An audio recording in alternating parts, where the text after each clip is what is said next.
আজকে তো বাংলাদেশের জন্য একটা ঐতিহাসিক দিন। জুলাই জাতীয় সনদ এটা আমরা স্বাক্ষরিত হলো।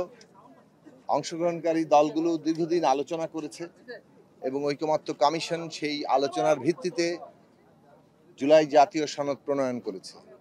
এই সনদে অনেকগুলো ধারায় আমরা সর্বসম্মতভাবে ঐকমত্য হয়েছি। আবার বেশ কিছু অংশ রয়েছে যেখানে বিভিন্ন দলের পক্ষ থেকে নোট অফ ডিসেন্ট কিংবা ভিন্নমত প্রকাশ করা হয়েছে।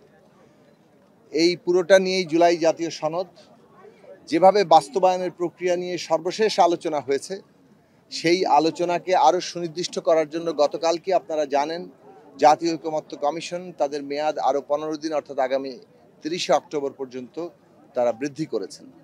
এই মেয়াদের মধ্যে যে ঐকমত্য হয়েছিল বাস্তবায়ন প্রক্রিয়া নিয়ে মৌখিকভাবে কিছুটা লিখিতভাবে, সেটাকে সুনির্দিষ্ট করা হবে।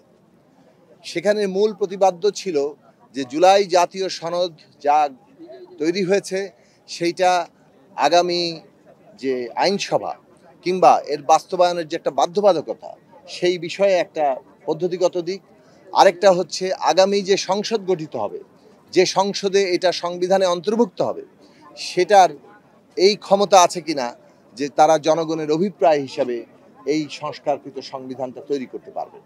দুই বিষয়ে কিন্তু নানান পথ অবলম্বন করে আমরা একটা সমাধানে পৌঁছেছিলাম যে যদি একই দিনে গণভোট এবং জাতীয় নির্বাচন হয়, তাহলে গণভোটের মধ্য দিয়ে জনগণ এই জুলাই জাতীয় সনদকে অনুমোদন করবেন, যেটা আগামী জনপ্রতিনিধিদের জন্য একটা বাধ্যতামূলক ব্যাপার হবে, আগামী সংসদের জন্য একটা বাধ্যতামূলক ব্যাপার হবে যে এটা বাস্তবায়ন করতে হবে।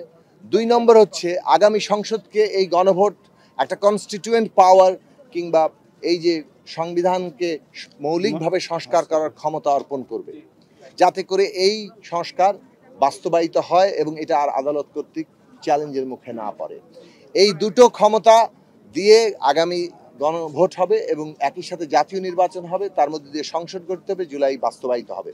এই প্রশ্নে যে আদেশটি হবে কিভাবে হবে সেটা নিয়ে কিছু বিতর্ক আছে। সেই বিতর্ক উত্থাপন করেছে কয়েকটি দল, আপনারা এটা জানেন, এবং সেই বিতর্কের মীমাংসার জন্য আগামী 30 অক্টোবর পর্যন্ত আমরা সময় নিয়েছি।